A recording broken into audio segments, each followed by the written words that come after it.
Di sebuah pegunungan sunyi yang selalu diselimuti kabut tebal, di mana suara angin terdengar seperti bisikan arwah, berdirilah sebuah padepokan tua yang tersembunyi dari dunia manusia. Tempat itu dikenal bukan karena kemegahannya, melainkan karena aura sakral yang menyelimuti setiap jengkal tanahnya. Dan di sanalah hidup seorang pertapa sakti, Ki Buyut Manguntapa. Ia bukan sekedar guru, bukan sekedar ahli spiritual. Ia adalah manusia yang telah menaklukkan dirinya sendiri. Setiap hari, tanpa jeda, ia duduk bersila di atas batu hitam yang dingin. Mata terpejam, napas tenang. Jiwanya menyatu dengan alam. Murid-muridnya sering melihat bahwa saat ia bermeditasi, daun-daun berhenti bergerak. Angin seolah tunduk, dan waktu terasa melambat. Namun, tidak ada manusia yang sempurna. Bahkan seorang pertapa suci pun bisa tergoda oleh rasa ingin tahu. Dalam kesunyian tapanya, Ki Buyut mulai merenung. Bagaimana jika aku bisa memahami bukan hanya alam, tetapi hati manusia? Dan dari sanalah lahir sebuah gagasan berbahaya. Bertahun-tahun, ia bertapa lebih dalam, menjelajahi dimensi batin, menggali rahasia sukma manusia, hingga akhirnya ia menemukan sesuatu yang seharusnya tidak disentuh manusia. Sebuah ilmu yang bisa membuat siapapun jatuh cinta. Bukan cinta biasa, melainkan cinta yang memaksa jiwa tunduk sepenuhnya. Dengan tangan gemetar, ia menuliskan ilmu itu, lembar demi lembar, hingga menjadi sebuah kitab. Kitab itu berdenyut, seolah hidup, memancarkan aura merah redup. Dan saat itu, Ki Buyut sadar, ia telah menciptakan sesuatu yang melampaui batas. Ini bukan anugerah, ini kutukan. Ia menamai ilmu itu jaran goyang. Tanpa ragu, ia menyembunyikan kitab tersebut di dalam gua rahasia yang dilindungi oleh mantra pelindung tingkat tinggi. Bahkan murid terkuatnya pun tidak akan mampu menembusnya. Ia bersumpah, selama aku hidup, ilmu ini tidak akan jatuh ke tangan yang salah. Namun, dunia selalu punya cara untuk merusak segalanya. Bisikan mulai menyebar dari satu desa ke desa lain tentang ilmu yang bisa membuat wanita bangsawan tunduk, tentang mantra yang bisa menaklukkan hati raja, dan tentang kitab rahasia yang dijaga oleh seorang pertapa tua. Dan di antara mereka yang mendengar, ada satu sosok yang tersenyum.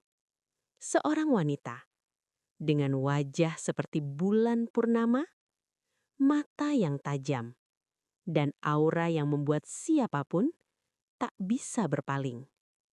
Namanya Nyi Pelet. Ia bukan wanita biasa. Ia adalah praktisi ilmu hitam yang telah mengorbankan banyak hal demi kekuatan. Namun, semua ilmunya tidak ada apa-apanya dibandingkan jaran goyang. Aku akan mendapatkannya, bisiknya pelan. Maka, dimulailah rencananya. Bukan dengan kekerasan, melainkan dengan tipuan. Suatu malam, langit gelap tanpa bulan. Hujan turun perlahan, dan seorang wanita berjalan tertatih menuju padepokan. Tubuhnya basah, wajahnya pucat, dan tangisnya terdengar memilukan. "Tolong, aku dikejar. Aku tidak punya tempat." Murid-murid ragu.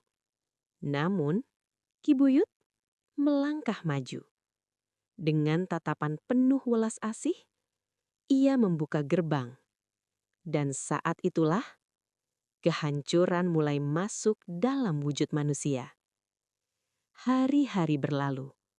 Wanita itu berubah menjadi sosok yang lembut.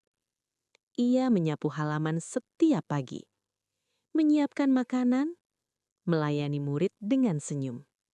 Semua orang menyukainya, bahkan mengaguminya. Namun, setiap malam, saat semua tertidur, ia berubah. Matanya tajam, langkahnya tanpa suara. Ia mengintai, menghitung, menghafal. Hingga suatu malam, ia melihat sesuatu. Ki Buyut berjalan sendiri, menuju arah hutan, dan menghilang di balik tebing. Dengan hati berdebar, Nyi Pelet mengikuti dari jauh. Dan di sanalah ia melihatnya.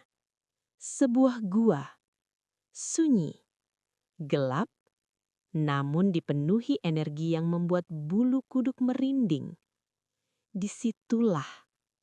Namun, ia tahu, ia belum cukup kuat. Ia harus menunggu. Dan kesempatan itu datang saat malam purnama. Ki Buyut pergi. Murid-murid menjaga, namun tidak cukup kuat. Nyi Pelet berdiri di tengah halaman. Matanya tertutup, bibirnya bergetar. Lalu ia merapal mantra. Niat ingsun amate ajiku, si jaran goyang semetiku, lanang podetake, gunung jugruk. Angin berhenti, suara alam hilang. Dan satu persatu, murid-murid tertidur. Ia berjalan menuju gua. Pertarungan energi terjadi. Jimat melawan pelindung. Aura hitam melawan cahaya suci. Dan akhirnya, pelindung itu runtuh. Di dalam gua, ia melihatnya. Kotak kayu tua berpendar. Tangannya gemetar. Saat membuka dan melihat kitab jaran goyang. Tawa kecil keluar. Dunia akan menjadi milikku. Tanpa ragu, ia mengambilnya dan menghilang dalam malam. Keesokan harinya, jeritan terdengar di padepokan. Kitab hilang. Wanita itu lenyap. Ki Buyut kembali. Dan saat ia melihat gua kosong, ia jatuh terduduk. Aku terlambat. Sementara itu, di puncak Gunung Angker, Nyi Pelet mulai pertapaan. Hari pertama ia muntah darah. Hari ke-7 tubuhnya melemah. Hari ke-40 rambutnya rontok. Namun ia terus membaca, terus merapal, terus bertahan. Hingga suatu malam Jumat Kliwon, ia membuka halaman terakhir. Dengan suara menggema, ia merapal mantra puncak. Langit retak oleh petir. Bumi bergetar. Dan tubuhnya terangkat ke udara. Aura ungu kemerahan menyelimuti dirinya. Dan saat ia membuka mata, ia telah berubah. Bukan lagi manusia, melainkan penguasa jaran goyang. Awalnya hanya satu korban, seorang pemuda desa, gagah, setia, dan telah memiliki tunangan. Namun, saat ia bertemu Nyi Pelet, semuanya berubah. Hai pria tampan, maukah kau menjadi milikku? Senyum itu, tatapan itu, cukup untuk menghancurkan jiwanya. Ia meninggalkan segalanya, keluarga, cinta, harga diri. Dan itu baru awal. Desa demi desa jatuh. Pria menjadi gila, wanita menangis, keluarga hancur. Nama Nyi Pelet menjadi teror. Namun, Di balik kekuatannya, ada rahasia gelap. Untuk tetap cantik, ia harus menyerap kehidupan. Jika tidak, wajahnya akan membusuk, tubuhnya akan hancur, dan ia tidak bisa berhenti. Sementara itu, Ki Buyut mencoba melawan. Namun, ia kalah, dan dunia hampir jatuh. Hingga seorang pemuda muncul. Namanya Jaka. Ia berbeda. Hatinya bersih, tidak tergoda, tidak takut. Dengan keris pusaka, ia mendaki gunung, melawan ilusi, melawan godaan, melawan dirinya sendiri. Hingga akhirnya, ia bertemu Nyi Pelet. Wanita itu tersenyum. Kau berbeda. Jadilah milikku dan kau akan abadi. Jaka menatap tajam dan berkata, cinta bukan untuk dipaksa. Pertarungan pun terjadi. Ledakan energi mengguncang hutan. Ilusi bermunculan. Bayangan orang tercinta. Suara rayuan, tangisan. Namun, Jaka tetap berdiri. Dengan satu serangan terakhir, ia menancapkan kerisnya. Cahaya meledak. Aura jaran goyang hancur. Nyi Pelet menjerit. Tubuhnya menua. Wajahnya keriput. Dan akhirnya, lenyap. Kitab dikembalikan dan dimusnahkan. Dunia kembali damai. Namun, legenda itu tidak pernah hilang.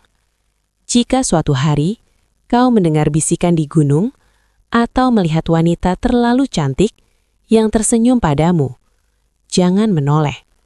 Karena mungkin itu adalah Nyi Pelet yang belum benar-benar pergi.